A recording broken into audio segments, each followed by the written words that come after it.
السلام علیکم ورحمۃ اللہ وبرکاتہ۔ یہ دارالسلام اسٹوڈیو ہے۔ اس بار ہم آپ کی خدمت میں پیش کر رہے ہیں فاروق اعظم، انبیاء کی جماعت اور امت کے سب سے افضل انسان ابو بکر صدیق کے بعد اسلام کے دوسرے خلیفہ راشد فاروق اعظم کا درجہ ہے۔ ان کی زندگی کے واقعات دلچسپ ترین انداز میں سنیے، آپ حیرت زدہ رہ جائیں گے۔ بہت سے ایسے واقعات بھی آپ سنیں گے جو اکثر کتابوں میں شامل نہیں ہیں۔ تو آئیے سنتے ہیں فاروق اعظم، پیشکش محمد طارق شاہ۔ اللہ تعالی کا ارشاد ہے، وہ لوگ جو اللہ اور اس کے رسولوں پر ایمان لائے ہیں، یہی تو وہ ہیں جو ان کے پروردگار کے نزدیک صدیق اور شہید ہیں، ان کے لیے اجر اور نور ہے۔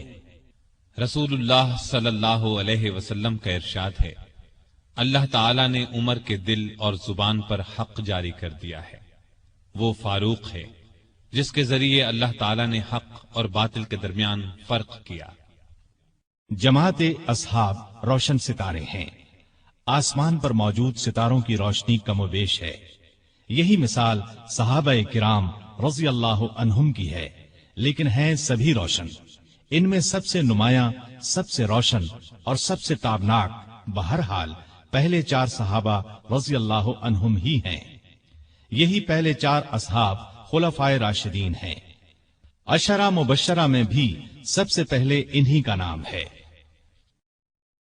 آج ہم آپ کو انوکھی خصوصیات والے انسان کی کہانی سناتے ہیں۔ اللہ کے رسول صلی اللہ علیہ وسلم نے اپنے 10 صحابہ کا نام لے کر فرمایا تھا، میرے یہ 10 صحابہ جنتی ہیں۔ گویا انہیں دنیا ہی میں جنتی ہونے کی بشارت عطا ہوئی۔ ان میں سے ایک سیدنا عمر فاروق رضی اللہ عنہ ہیں۔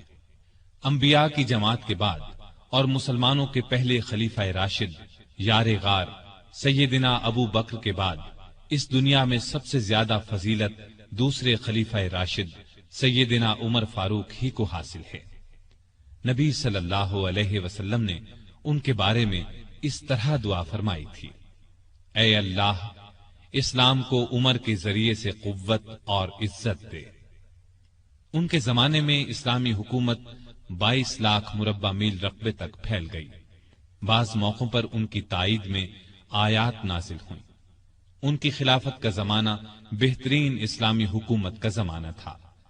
اتنے بڑے حکمران ہوتے ہوئے دوپہر کے وقت شہر سے باہر گرم زمین پر کوئی پتھر وغیرہ سر کے نیچے رکھ کر قیلولہ کر لیتے تھے۔ ان کے واقعات اس قدر حیرت انگیز ہیں کہ سننے والے دنگ رہ جاتے ہیں۔ بڑے بڑے طاقتور حکمران ان کے نام سے کانپتے تھے، جبکہ خود ان کا یہ حال تھا کہ جسم پر کھردرا لباس ہوتا تھا۔ آپ یقیناً ان کی زندگی کے انوکھے اوراق پڑھنا پسند کریں گے، لیکن آج آپ پڑھنے کی بجائے سن کر دیکھیں، آپ کو ایک عجیب سا فرحت بخش احساس ہوگا۔ سیدنا عمر فاروق رضی اللہ عنہ ہجری سال شروع ہونے سے 40 سال پہلے 583 عیسوی یا 584 عیسوی میں مکے میں پیدا ہوئے۔ نبی کریم صلی اللہ علیہ وسلم ان سے 13 سال پہلے دنیا میں تشریف لا چکے تھے۔ والدین نے نام عمر رکھا، کنیت ابو حفص تھی، لقب فاروق تھا، یعنی حق اور باطل میں فرق کرنے والا۔ یہ لقب انہیں نبی کریم صلی اللہ علیہ وسلم نے عطا فرمایا۔ حضرت عمر کا سلسلہ نسب 8ویں پشت میں نبی کریم سے جا ملتا ہے۔ آپ نے دنیا میں آنکھ کھولی تو مکے میں قریش کی سرداری تھی۔ یہ قبیلہ اسماعیل علیہ السلام کی اولاد سے تھا۔ قریش کے آگے چل کر 10 کے قریب قبیلے بن گئے۔ ان میں نبی کریم بنو ہاشم سے تھے، ابو بکر بنو تیم سے اور عمر فاروق بنو عدی سے۔ 10 کے 10 قبیلوں کے سپرد الگ الگ کام تھے۔ مثلا کوئی خانہ کعبہ کی دیکھ بھال کرتا تھا تو کوئی حاجیوں کو پانی پلاتا تھا، کوئی جھگڑوں کے فیصلے کرتا تھا۔ بنو عدی کے ذمے 2 کام تھے۔ قریش کو کوئی ایلچی بھیجنا ہوتا تو یہ بھیجتے تھے۔ دوسرا کام یہ تھا کہ 2 گروہوں میں جھگڑا ہو جاتا تو بنو عدی کا سردار فیصلہ کرتا تھا۔ بنو عدی کے گھر صفا اور مروہ پہاڑیوں کے درمیان میں تھے۔ عمر یہیں پیدا ہوئے اور پرورش پائی۔ ان کے والد خطاب بنو عدی کے سردار تھے۔ جس زمانے میں نبی کریم صلی اللہ علیہ وسلم نے نبوت کا اعلان کیا، خطاب فوت ہو چکے تھے۔